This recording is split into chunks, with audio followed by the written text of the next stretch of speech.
In this video, we are going to show how you can generate a graph of estimated groundwater specific conductance from your HPT logs.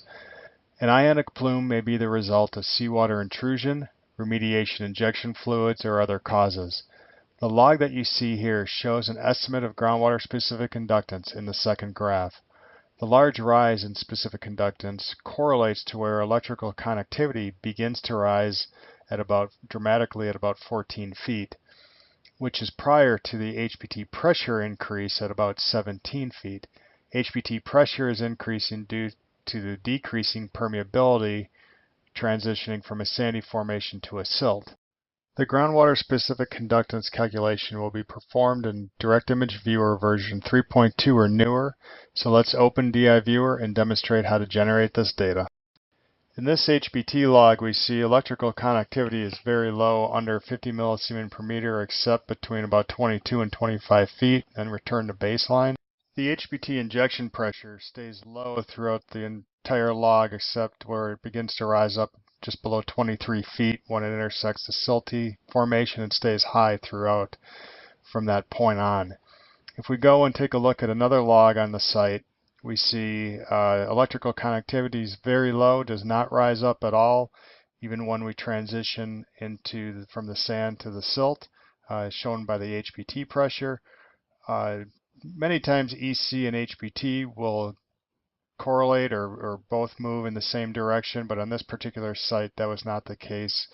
The soil did not have the conductance needed for EC to rise.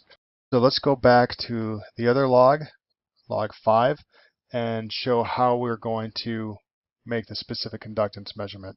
The first thing I need to do is go to the View tab in the lower right corner, left click, and start a dissipation test. I could load this if I've already saved that data, but I'm going to select No and go through the process with you. Here's a dissipation test. This is where we started the dissipation, which is atmospheric pressure plus our injection pressure and any piezometric head because of the depth in the water table. We started it with that pump going, and we shut the pump off, and then we dissipate off that injection pressure. I'm going to come down here, right click on the line, and set that as to the piezometric pressure for that test.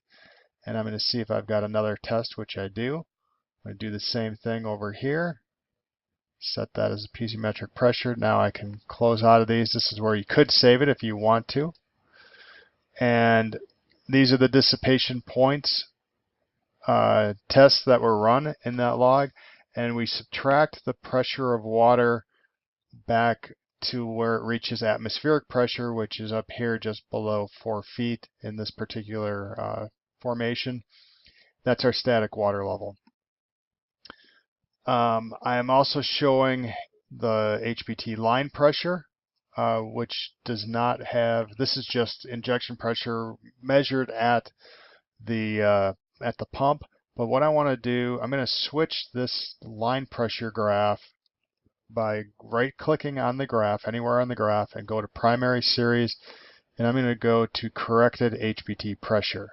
Now this corrected pressure is taken from my downhole HPT pressure, but I subtract off atmospheric pressure and any piezometric increase. So anything left of this line is subtracted off, giving me the corrected pressure.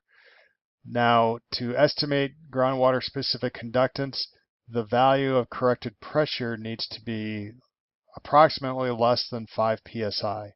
So we'll take a look at what this looks like.